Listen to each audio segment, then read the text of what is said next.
The thing I love about this etude, of course, it has beautifully contrasting sections. So it starts if you have it in, does anybody have it in front of you? No? Okay. If you, in the middle section, overall this is very, very sweet. And it has these grace note figures. It's a 16th note grace note slurred into the quarter note beats. You come in on the middle of a phrase. Making sure you have that clear in your mind, number one.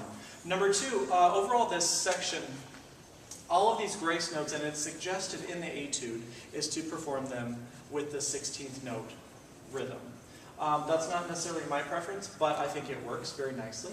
A great way to practice that, obviously, is to make sure that for the rhythm, to make it clear, tonguing the subdivisions.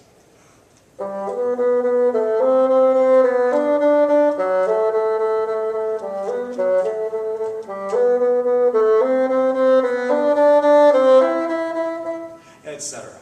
And making sure that fits within the phrase. You can also plan out your phrase without those grace moves.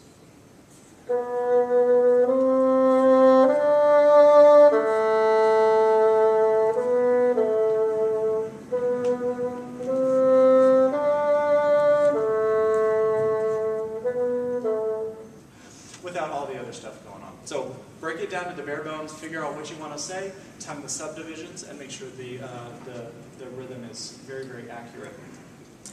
Measure 4. There's a couple of fingerings that I list towards the bottom.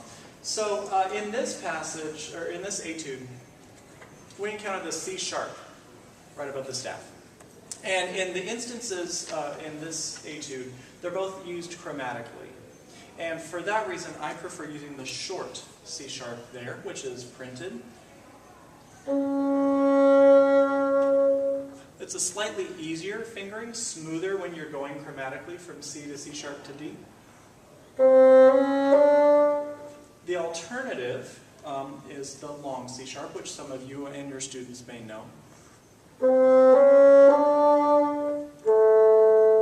They're both acceptable, but it's just my preference to use the short one for smoothness. And in 5, we have this lovely, huge, expressive upward slur from a G over an octave to a B flat.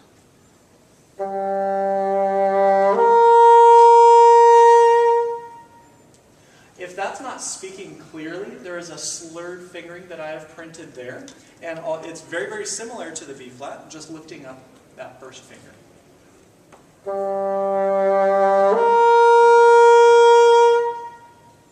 So that may help with some clarity if they're having trouble getting that out. Already mentioned in the middle section, which is measures 25 through 40, those grace notes occur on the beat, and I was trying to slightly stress them. They're not accented at all, but just placing them on the beat. Dee-da, dee-da, dee-da, dee-da, dee-da, dee-da. Really gives a nice phrase there. Now, we also have this portato articulation, which is the slur with staccatos.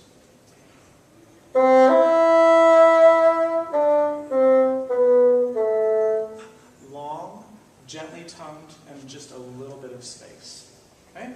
And then, there are several upward slurs in this etude, in addition to that G to B flat. With the bassoon, making sure that those slurs speak right away and in tune and with a good tone is very, very important. One thing that you can focus on is obviously your embouchure. That's the first place I would go. Corners need to be in and helping support the reed and the reed's shape, keeping it open. And then have a little bit more reed in your face. That will help the upper notes speak. A lot of times when my students have a lot of trouble with the tenor range above the bass clef staff, if the notes just aren't speaking on the slurs, most of the time their embouchure has gone just a little bit smiley or biting to help those notes speak. And while it works for isolated notes, it does not give you the agility up there that you need. So that's the first place I would look. You would also may need to do a little bit of reed adjustment. So are there any band directors in the audience? Okay, non-bassoonists? Great, so this is something real simple that you can do.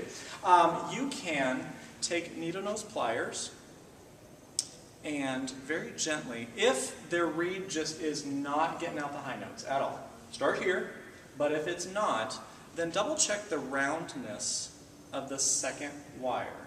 And the wires are numbered 1, 2, and then 3 is hiding behind the thread or the hot glue.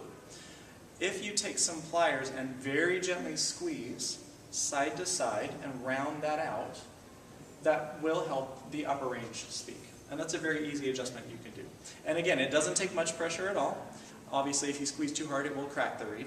But that is something really quick that you can do. It will also raise the pitch and darken the tone of the reed. Also, if they have a bright, buzzy reed, that's an easy fix. Okay?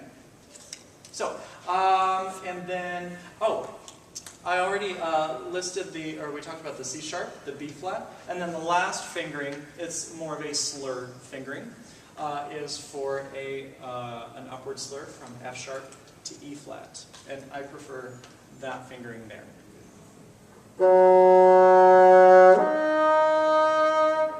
Just lifting up one finger in the right hand often helps these upward slurs. Okay? Anybody have any questions over that etude?